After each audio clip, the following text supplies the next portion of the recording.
Hello, എൻ്റെ പേര് ശ്രീഹരി. ഇപ്പം നമ്മുടെ പുതിയൊരു വീഡിയോയിലോട്ട് സ്വാഗതം. ഫസ്റ്റ് ഓഫ് ഓൾ, ഈ ഒരു വീഡിയോ വളരെ ചെറിയൊരു റിവ്യൂ ആയിരിക്കും. അതിൻ്റെ റീസൺ എന്താണെന്ന് വെച്ചാൽ, ഞാൻ മാർവൽ സിനിമ കണ്ടു തുടങ്ങുന്നത് എൻഡ് ഗെയിമിൽ നിന്നാണ്. എൻഡ് ഗെയിം തിയേറ്ററിൽ പോയി എക്സ്പീരിയൻസ് ചെയ്യാൻ വേണ്ടിയിട്ട്, അതായത് എല്ലാവരും ഇങ്ങനെ പറയുന്നത് കേൾക്കാം, മാർവൽ സിനിമാറ്റിക് യൂണിവേഴ്സ് അല്ലെങ്കിൽ അതിൻ്റെ ഒരു സംഭവം എൻഡ് ഗെയിമിൻ്റെ എക്സ്പെക്റ്റേഷൻ അത്രയും ആൾക്കാരിങ്ങനെ കണ്ണെന്നിട്ട് കാത്തിരിക്കുന്ന ഒരു സംഭവം, ഇങ്ങനെ ന്യൂസ് അല്ലെങ്കിൽ അതിനെപ്പറ്റി ഇങ്ങനെ അറിഞ്ഞപ്പോൾ എന്താണ് ഈ മാർവൽ സിനിമാറ്റിക് യൂണിവേഴ്സ് എന്ന് കാണാൻ വേണ്ടിയിട്ട് അല്ലെങ്കിൽ അറിയാൻ വേണ്ടിയിട്ട് മാത്രമാണ്, അല്ലെങ്കിൽ എൻഡ് ഗെയിം എക്സ്പീരിയൻസ് ചെയ്യാൻ വേണ്ടിയിട്ടാണ് ഞാൻ ഈ ഒരു മാർവൽ സിനിമ എല്ലാം കണ്ടത്. ഏകദേശം ഒരു വീക്ക് കൊണ്ട് ഈ പറഞ്ഞ ഒരു 22 23 സിനിമ ഉണ്ടായിരുന്നു എൻഡ് ഗെയിമിന് മുമ്പ് വരെ.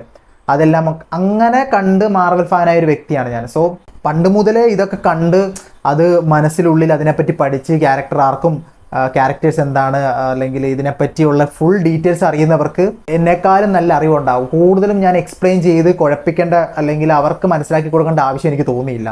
പക്ഷേ ഈ സിനിമ കണ്ടതിന് ശേഷമുള്ള എൻ്റെ ഒരു എക്സ്പീരിയൻസ് പറയണം തോന്നി. ജെന്യുവൻ എക്സ്പീരിയൻസ് കേട്ടോ. സിനിമ എനിക്ക് ഭയങ്കരമായിട്ട് ഇഷ്ടപ്പെട്ടു. ഞാൻ എക്സ്പെക്ട് ചെയ്ത കുറച്ച് തിയേറ്റർ എലമെൻറ്റ്സ് ഉണ്ട്, അല്ലെങ്കിൽ തിയേറ്റർ പീക്ക് മൊമെൻറ്റ്സ് ഉണ്ടായിരുന്നു. ആ തിയേറ്റർ പീക്ക് മൊമെൻറ്റ്സിൻ്റെ എല്ലാം എനിക്ക് കിട്ടിയെന്ന് ഞാൻ വിശ്വസിക്കുന്നു. ട്രെയിലറിൽ നിന്ന് തന്നെ നിങ്ങൾ കണ്ടിട്ടുണ്ടാകും, ഹൾക്കുമായിട്ടുള്ള മൊമെൻ്റ് ഉണ്ട്. സ്പോയിലറൊന്നുമല്ല, ഹൾക്കുമായിട്ടുള്ളൊരു മൊമെൻ്റ് ഉണ്ട്. അതുപോലെ തന്നെ ഒരു 4 5 നിഞ്ചാക്കാരുമായിട്ടുള്ളത് ക്യാരക്ടറാണെന്ന് എനിക്കറിയില്ല കേട്ടോ, ഞാൻ ഇതിനു മുമ്പ് കണ്ടിട്ടില്ല. അവരുമായിട്ടുള്ള എലമെൻറ്റ്സ് ഒക്കെ അടിപൊളിയായിരുന്നു.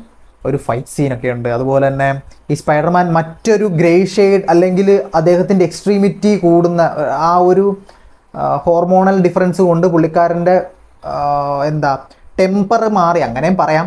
അത്തരത്തിൽ എക്സ്ട്രീം പവർ കാണിക്കുന്ന ഒരു എലമെൻ്റൊക്കെ ഉണ്ട്. ആ ഒരു എലമെൻറ്റിലെ സ്പൈഡർമാൻ്റെ ആക്ടിവിറ്റീസൊക്കെ അടിപൊളിയായിരുന്നു. അതിലൊക്കെ തിയേറ്റർ നല്ല കയ്യടിയും സെറ്റപ്പുകളൊക്കെ ആയിരുന്നു. പിന്നെ എനിക്ക് മനസ്സിലായൊരു കാര്യം, ഈ ഒരു സ്പൈഡർമാൻ കൂടുതലും ഇമോഷനിൽ റിവോൾവ് ചെയ്തിട്ടാണ് ആ ഒരു സ്റ്റോറി പറഞ്ഞത്. ഡയലോഗടി സാധാരണ സിനിമയിൽ കാണുന്ന പോലെ അല്ലെങ്കിൽ സാധാരണ ഇംഗ്ലീഷ് സിനിമകളിൽ കാണുന്ന പോലെ ഒത്തിരി ഡയലോഗടി ഉണ്ട്, കാര്യമുണ്ട്. പക്ഷേ ഇതിൽ എനിക്ക് പക്ക ഓക്കെ ആയിട്ടാണ് തോന്നിയത്. അതായത് ഇതിൻ്റെ ആവശ്യമില്ലായിരുന്നു എന്നൊന്നും ഫീൽ ചെയ്തില്ല. നിങ്ങൾക്ക് എല്ലാവർക്കും അറിയാം, ലാസ്റ്റ് സ്പൈഡർമാൻ മൂവിയിൽ അദ്ദേഹം എല്ലാം വിട്ടെറിഞ്ഞ് അല്ലെങ്കിൽ എല്ലാം മറന്ന് തിരിച്ചു വരും എന്നുള്ളൊരു ഒരു ഉറപ്പ് കൊടുത്തിട്ട് എല്ലാം മറന്ന് പുതിയൊരു ജീവിതത്തിലേക്ക് കടക്കുന്ന ഒരു ഇതുകൊണ്ടാണ് എൻഡ് ചെയ്തത്. അവിടുന്ന് അദ്ദേഹത്തിൻ്റെ നമ്മുടെ സിനിമയുടെ പേര് പോലെ തന്നെ ബ്രാൻഡ് ന്യൂ ഹോം എന്നുള്ള രീതിയിൽ അദ്ദേഹം പുതിയൊരു ജീവിതം പുതിയ രീതിയിൽ ജീവിക്കുന്ന ആ ഒരു സെറ്റപ്പിലൂടെ ഇങ്ങനെ വരുമ്പം ആ സ്റ്റോറി കുറേയും കൂടെ സ്ട്രോങ് ആവുന്നുള്ളതായിട്ട് എനിക്ക് ഫീൽ ചെയ്തു. അതുപോലെ തന്നെ കുറേ ഇമോഷൻസ് ഒക്കെ ഉണ്ട്. ആ ഇമോഷൻസ് ഒക്കെ നന്നായിട്ട് വർക്കൗട്ടായി. അത് കൂടുതൽ ആ സ്പോയിലർ ഭാഗമൊന്നുമല്ല, എന്നാലും പറയാം. സെൻഡായ ആയിട്ടുള്ള കുറച്ച് ഇമോഷൻസ് ഒക്കെ ഉണ്ട്. അതുപോലെ തന്നെ സ്പൈഡർമാൻ്റെ ഒരു പഴയ ഫ്രണ്ട് ക്യാരക്ടർ ഉണ്ടല്ലോ, നെഡ്, അവരൊക്കെ ആയിട്ടുള്ള ഇമോഷൻസ് ഒക്കെ നന്നായിട്ട് വർക്കൗട്ടായി.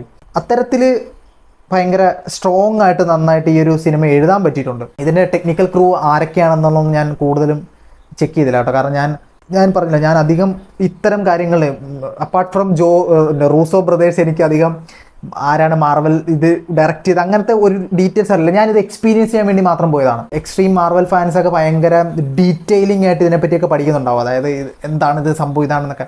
അത്തരം കാര്യങ്ങൾ ഞാൻ ഈ ഒരു സിനിമയിൽ അല്ലെങ്കിൽ ഈ ഒരു സീരീസിൽ നോക്കിയിട്ടില്ല. എനിക്ക് ഇതിൻ്റെ പക്ക എക്സ്പീരിയൻസ് കിട്ടണം. ഞാൻ എന്താണോ എക്സ്പെക്ട് ചെയ്തത് അല്ലെങ്കിൽ ഞാൻ കാണാൻ ആഗ്രഹിക്കുന്ന ഒരു സംഭവമില്ല, അത് ഇവിടുന്ന് കിട്ടുന്നുണ്ടോ നോക്കും. കിട്ടിയിട്ടുണ്ടെങ്കിൽ ഞാൻ ഹാപ്പിയാണ്. അതിനപ്പുറം കൂടുതൽ ശ്രദ്ധിക്കാറില്ല, കൂടുതൽ പോകാറില്ല. എനിക്ക് അത്തരത്തിൽ ഈ ഒരു മൂവി എൻഡ് ഗെയിമിന് ശേഷം എനിക്ക് കംപ്ലീറ്റ് സാറ്റിസ്ഫാക്ഷൻ തന്ന ഒരു സ്പൈഡർമാൻ മൂവിയായിരുന്നു. കംപ്ലീറ്റ് സാറ്റിസ്ഫാക്ഷൻ കേട്ടോ. ഇതിനു മുമ്പ് നമുക്ക് ചില എലമെൻസുകളൊക്കെ, ചില സിനിമകളിൽ ചില എലമെൻസുകളൊക്കെ നമുക്ക് ഒരു മൊമെൻറ്റ് തരുമെങ്കിലും ഓവറോൾ ഒരു ഔട്ട്പുട്ട് വരുമ്പോഴേക്കും കംപ്ലീറ്റ് സാറ്റിസ്ഫാക്ഷൻ വരണമെന്നില്ല. 3 സ്പൈഡർമാനും കൂടി ഒരുമിച്ച പടത്തിലൊക്കെ ഭയങ്കര ഫീലായിരുന്നു. കാരണം ടോബി മഗ്വയറും അതുപോലെ തന്നെ ആൻഡ്രൂ ഗാർഫീൽഡും ടോം ഹോളണ്ട്, ഇവർ 3 പേരാണ് സ്പൈഡർമാൻ്റെ ഒരു ക്യാരക്ടർ ചെയ്തിട്ടുള്ളത്. അതിൽ ടോബി മഗ്വയർ വന്നപ്പോൾ ഒരു എലമെൻറ്റ്, പിന്നെ ഇവർ 3 പേരും കൂടെ എന്തായിരിക്കും ചെയ്യാൻ പോകുന്നതെന്നുള്ളതൊക്കെ അന്ന് 2021 കണ്ട് എക്സ്പീരിയൻസ് ചെയ്താൽ. എൻഡ് ഗെയിമിന് ശേഷമുള്ള സിനിമകൾ മാത്രമേ ഞാൻ മാർവൽ സിനിമാറ്റിക് യൂണിവേഴ്സിൽ തിയേറ്ററിൽ പോയി കണ്ടിട്ടുള്ളൂ. അതിന് മുമ്പ് വരെ കണ്ടിട്ടില്ല. ഇൻഫിനിറ്റി വാർ കാണാൻ പോയിട്ട് കാണാതെ പറ്റാതെ തിരിച്ചു വന്നിട്ടുണ്ട്. അന്ന് എന്തൊക്കെയോ ഒരു ഓർമ്മയിൽ പോയതാണ്. ഞാൻ പറഞ്ഞല്ലോ, എൻഡ് ഗെയിമിന് കാണാൻ വേണ്ടി മാത്രമാണ് ഞാൻ മാർവൽ സിനിമാറ്റിക് കണ്ട് തുടങ്ങിയത്. അങ്ങനെ ഞാനൊരു ആരാധകൻ അല്ലെങ്കിൽ ഒരു വാച്ചറായി മാറിയത്. അല്ലാത്ത പക്ഷം ഞാൻ കൂടുതലും ഇംഗ്ലീഷ് സിനിമകളൊന്നും തിയേറ്ററിൽ പോയി കാണാറില്ല, അല്ലെങ്കിൽ ഇത്തരത്തിലുള്ള പടങ്ങളൊന്നും പോയി കാണാറില്ല. പക്ഷേ എനിക്ക് ഭയങ്കര ഒരു എക്സ്പീരിയൻസ് ആയിരുന്നു. നല്ല പടം. പുതുതായിട്ടൊരാൾ പോയി കാണാൻ പോകുവാണെങ്കിലും അവർക്ക് മനസ്സിലാകുന്ന തരത്തിലുള്ള കുറച്ച് കാര്യങ്ങളുണ്ട് ഇതിൽ. അതായത് സ്പൈഡർമാൻ്റെ ബേസ് കാര്യങ്ങൾ മാത്രം അറിഞ്ഞിട്ട് പോയി കഴിഞ്ഞാൽ നിങ്ങൾക്ക് ഇത് മനസ്സിലാകും. 1-2 ക്യാരക്ടേഴ്സൊക്കെ വരുന്നുണ്ട്. പണിഷറിലെയൊക്കെ ക്യാരക്ടർ വരുന്നുണ്ട്, അല്ലെങ്കിൽ ബ്ലാക്ക് വിഡോ ഒക്കെ വരുന്നുണ്ട്. അപ്പം അത് കണ്ടില്ലെങ്കിലും നമുക്ക് കുറേ ഇതിലെ കാര്യങ്ങളെല്ലാം മനസ്സിലാകുമെന്ന് എനിക്ക് തോന്നുന്നു. പിന്നെ ഇതിലെ ഹ്യൂമർ എലമെൻറ്റ്സ് ഒക്കെ കൊള്ളായിരുന്നു കേട്ടോ. അതെനിക്ക് എടുത്ത് പറയണമെന്ന് തോന്നി. ഇവിടെ പോസിറ്റീവ് നെഗറ്റീവായിട്ടൊന്നും പറഞ്ഞില്ല, പക്ഷേ ഹ്യൂമർ എലമെൻറ്റ്സ്, ആ ഒരു പണിഷർ ക്യാരക്ടറും ഒക്കെ ആയിട്ടുള്ള ഹ്യൂമർ എലമെൻറ്റ്സ് ഒക്കെ അടിപൊളിയായിരുന്നു.